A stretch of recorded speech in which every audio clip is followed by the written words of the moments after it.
Peace and blessings, family. Peace, blessings, love, and light. Yah, the Most High, shine down on and in the lives of all of the Creator's righteous children, resurrecting as gods on earth. I want to hit y'all with a metaphor, a parable, an analogy. The metaphor, parable, analogy, it goes like this.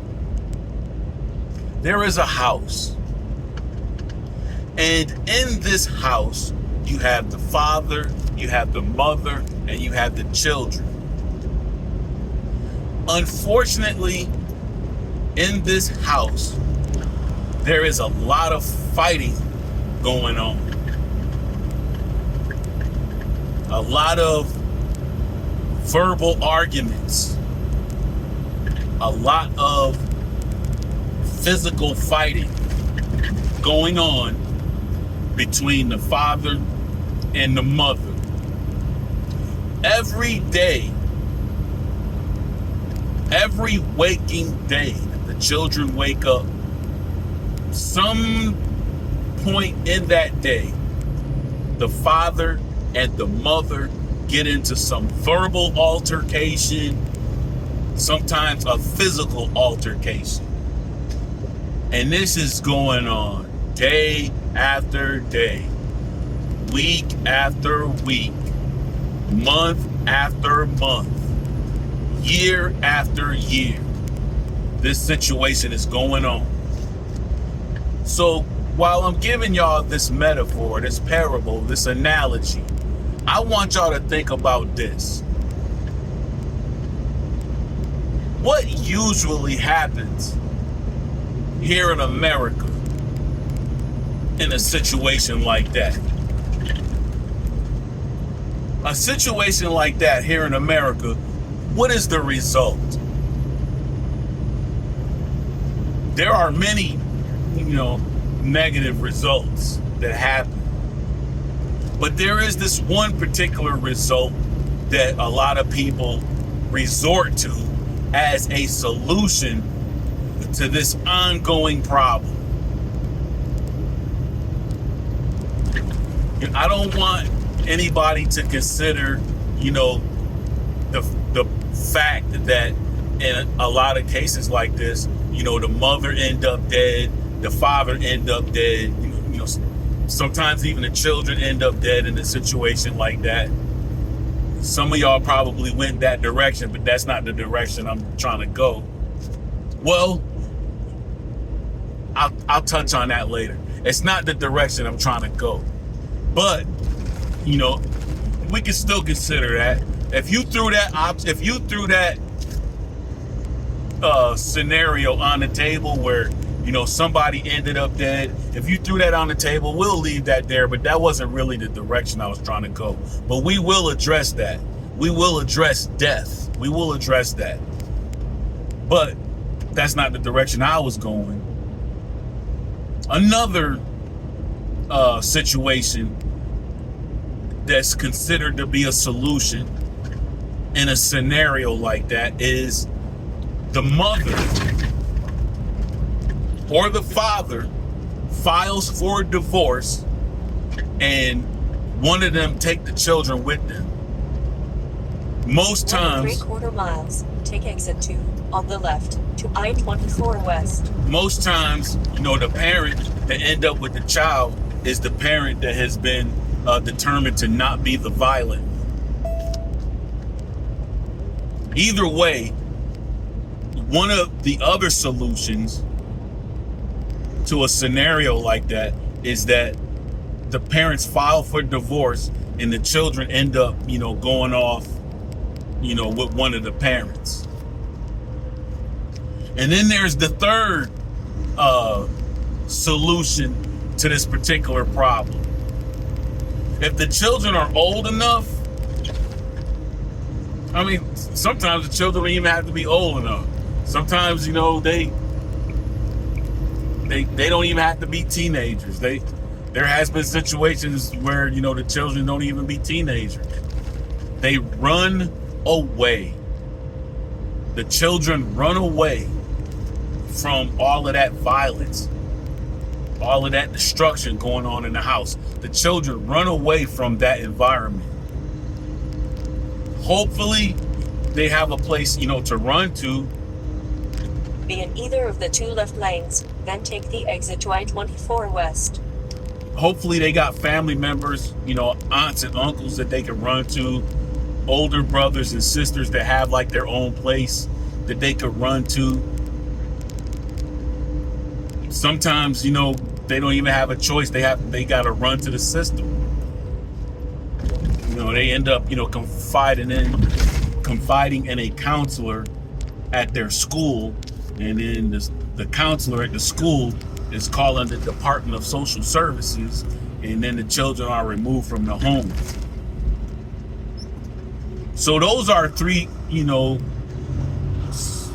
solutions to this particular scenario, where the father and the mother is always getting verbally abusive with each other, physically abusive with each other, and either somebody end up dead, or a divorce happens, or the children run away. So now the question I want all of you to ask, I want all of y'all to ask, why is he giving us this parable, this analogy, this metaphor about a father, a mother, and children? Why is he giving us this metaphor, this parable, and this analogy? This parable, this metaphor, this analogy that I am giving you applies to those of us who are descendants of African slaves here in America. Now let me tell you who the characters are. Who's the father? Who's the father in this story? The Democrat Party. Who's the mother in this story? Who the mother in this story? The Republican Party. So you know who the children in the story is. Who the children in the story? Who the children in the story? Descendants of slaves here in this country. Now, consider what I was telling you about, the solutions to the particular scenario. Because descendants of slaves in America for over 400 years now, because 400 years done came and went, and for some reason we still here. I know the reason why we still here, but we're not going to get into that. We're not going to talk about the Judas Iscariots that are selling out their own people. We're not going to get into that today. But that is the main reason why we're still here. We got these house niggas in positions playing gatekeepers and whatnot. But we're not going to get into that.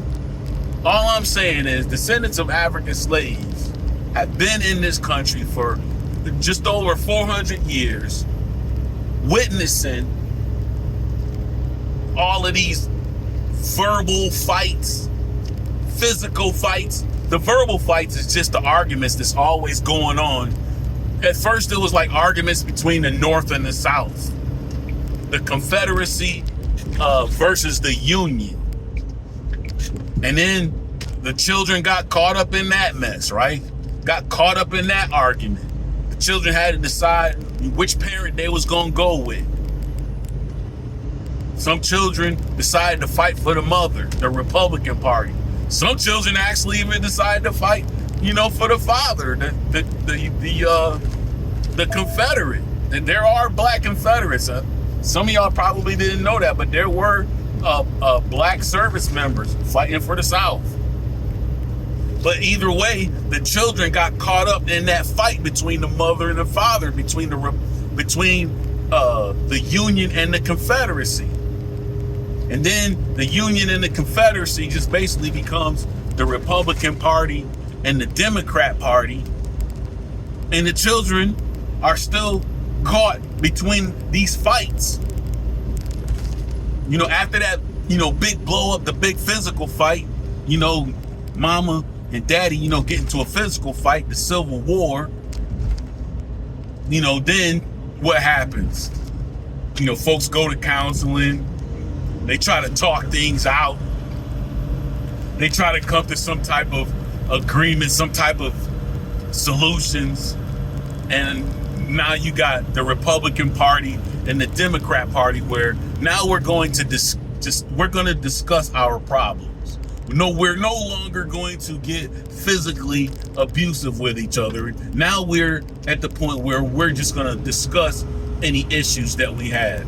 So now the children are basically, watching, these verbal arguments taking place. Descendants of slaves here in America continuously watching these verbal arguments take place every year and having to decide which parent they're gonna side with. Are we gonna side, with the Democrats, or are we gonna side with the Republicans? Both the mama and the daddy always coming to the children. Who do you like? Who do you like the best? Who's your favorite parent? That's what it's like with the Republican Party, the Democrat Party, and black people in this country, descendants of slaves. Which party is your favorite party? Which party do you like the most? These two still can't get along. Mama and daddy, they still, can't come to an agreement on nothing. These verbal arguments, they still going on. Day after day, week after week, and month after month, and year after year. You turn on the TV, and that's what you hear. Mama and daddy fighting. Well, the Democrats said, what the Republicans did, and the Democrats did, the Republicans said. It was like just back and forth. And the descendants of African slaves, the children, just. So this is the question I have for y'all. Why is it that in a personal dynamic, in a personal space, when the mama and the daddy ain't getting along and there's all this verbal abuse and physical abuse going on, why is it everybody's able to come to the decision, well, I'm gonna leave you? Or folks come to or the children actually be like, you know what? We running away, we leaving. We getting up out of this. We can't deal with this. Be in either of the two left lanes. This is ruining, our inner being. This is having a negative effect on our inner being as children. There's a lot of damage that's being caused, damage that could be brought into our adulthood. We shouldn't be exposed to this. It's like, even children know that this is not a good environment for me to be in. And so they pack up their little clothes in their lunchbox. And pack up their clothes in their lunchbox and leave the house. Continue on I-24. Run away. Why is it that, we understand that we can't be in a situation like this in that particular dynamic, but when it comes down as a country, as descendants of slaves in the country, we don't come to that conclusion that a little child come to. Because, like I said, there's the divorce dynamic where, the mama and the daddy, they get divorced and the children go off with one of the parents. But even in that situation don't really help. Because it's like, the descendants of slaves, they done went off with the Democrat Party, went off with the daddy, or the descendants of slaves, they done went off with the Republican Party, they done went off with the mama. But there's still all of this fussing and fighting going on, and the children are still, being affected by this, because this is their mama, this is their daddy. They always, getting caught up between the two. But when you run away, when a child runs away, that is actually the child disowning their parents, because they see that their parents are not good parents. And they don't want nothing to do with that. It's like the ancestors inside the children is telling them that you're not in a good situation. And just on this whim, they just run away. It's like something inside of them is like, we gonna protect you, and the child just run away. Why does a child have that innate thing in them that tells them, I got to get away from this situation? But descendants of slaves here in America don't come to that. We don't have that innate understanding. It's like we don't understand what Marcus Garvey was telling us, or we refuse to understand what Marcus Garvey was telling us. That's where we are, people. That's where we are. Descendants of slaves here in America. And let me say this because I feel like Ancestors is done, but I do want to say this about reparations.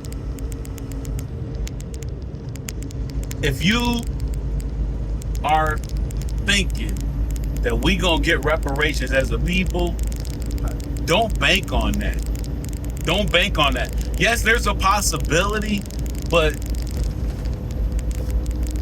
I have a better idea on how to raise money in order to walk up out of this country and go build our own thing over in East Africa, build our own colony over there in the territory where Aksumite Empire used to be. In Eritrea and Ethiopia, I don't care what nobody say, Eritrea and Ethiopia will allow us to do that. Because a lot of us did come up under the Christian doctrine. Unfortunately, we came up under the white supremacist understanding of what Christian is.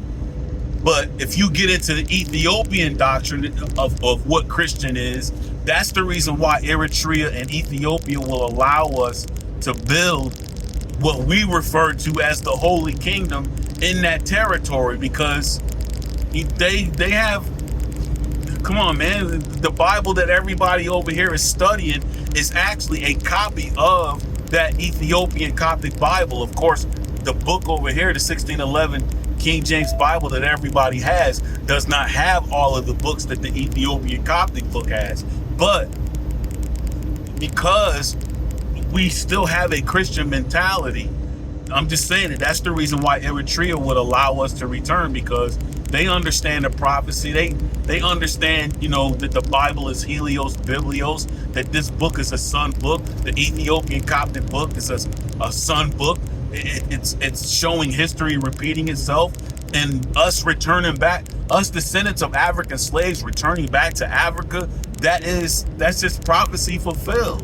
There is no reason for them to tell us no. But I'm just saying, when it comes down to reparations, if you are a descendant of slaves and you expect them to get reparations, I'm telling you that might be a trick. That might be a trick from the gatekeepers. That might be a trick from the Judas Iscariots. Just got you sitting there waiting. We waiting on reparations. We waiting on reparations. And next thing you know, you done waited too long. And now you are caught up in the destruction of modern day Rome. You don't want that to happen. Or you're caught up in the plagues of Egypt. You don't want that to happen. That's happened to ancestors in the past. Ancestors that didn't want to leave up out of Egypt or wanted to return back to Egypt. Ancestors that didn't want to leave up out of Babylon. Ancestors that didn't want to separate from Rome. They always got caught up in that nonsense of that wicked kingdom. When the universe attacked them wicked kingdoms, those Africans that did not want to come up out of those wicked kingdoms, the rain of fire fell upon them and the wicked people that they didn't want to separate from. You don't want to be in a situation like that. So I'm just saying, reparations is something that could happen, but I do have an idea that will make us millions of dollars every month. Millions of dollars every month. I got the solutions on my YouTube channel. I did a video called The Conscious Community Has Never Been Woke. If you go on Moses 777, aka TuT-MoZe, you look that up on YouTube and find that video. The conscious community has never been woke. It explains how we raise the money to make an exodus up out of this place and continuously can have money coming in to help us build this colony, this kingdom of God on earth. With that being said, man, peace, blessings, love, and light of Yah the Most High shine down on and in the lives of all the Creator's righteous children, resurrecting as gods on earth. Ancestors' protection be around y'all. Live righteous.